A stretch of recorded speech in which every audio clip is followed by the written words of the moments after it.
bahin sa Misamis Oriental nga rinahimutang studio sa Zona 11 Taguluan, Misamis Oriental.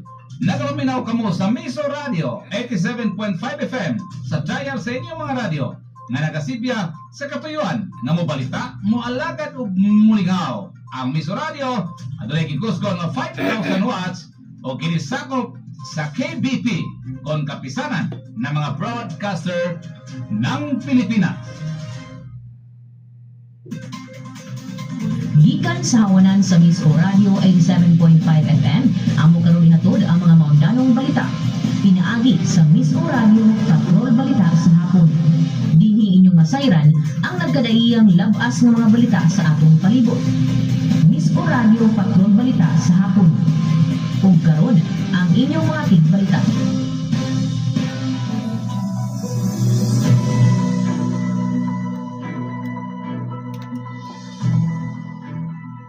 Mayong hapon, Misamis Oriental, tibok nasod, ingon man tibok kalibutan nga naabot sa atong Sibyahan. Adlaw Miyerkules karon Abril 22, tuig 2026. Nakapaminaw kamo sa Miso Radio 87.5 News FM. Kini yung tigbalita, Miss Or Step Berganyo, alang sa Miso Radio Patrol Balita sa hapon. Kini man ang unang balita karong orasa. Sa balita sa paugnat sa Kusog. Lady Ball Pumps na siguro ang ikaduhang kadaugan sa Showcase Volleyball o Jacob Fernandez ni abanti na sa Philta Men's Open. Sa Celebrity Balita.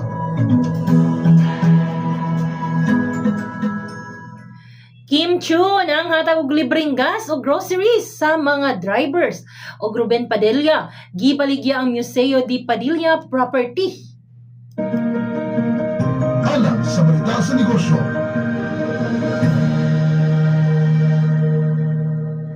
New Clark City, himoong AI hub sa Pilipinas, ubos sa Pax Silica Declaration o PUV operators mahimo nang makahulam og 5 million pesos alang sa electric vehicles.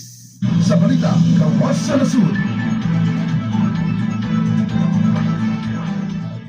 Pagpamusil sa Mexico, usa patay, 13 ang naangol. Suspect, gipusil patay ang kaugalingon.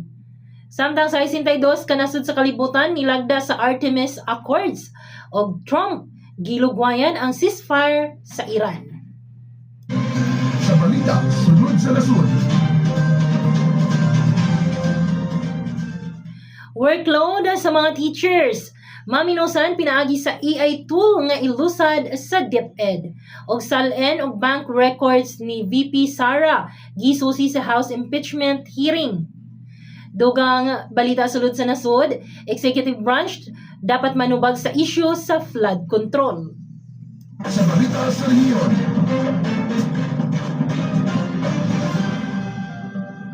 Inflation rate sa Camiguin, misaka og 17 ka barangay sa Iligan gideklarar nga drug cleared. Dugang balita sa rehiyon ihap sa populasyon sa lungsod sa Kitaw-Taw, misaka. Alang sa balitang lokal. Balaod nun aron paligunon ang industriya sa saging. Giduso ni Deputy Speaker Bambi Imano. O dugang balitang lokal, Governor Juliet Uy nakikitagbo sa dagkong ahensya sa kauluhan. Samtang board member Dexter Yasay gi-question ang 60 milyones nga cash advance ni Governor Juliet Uy.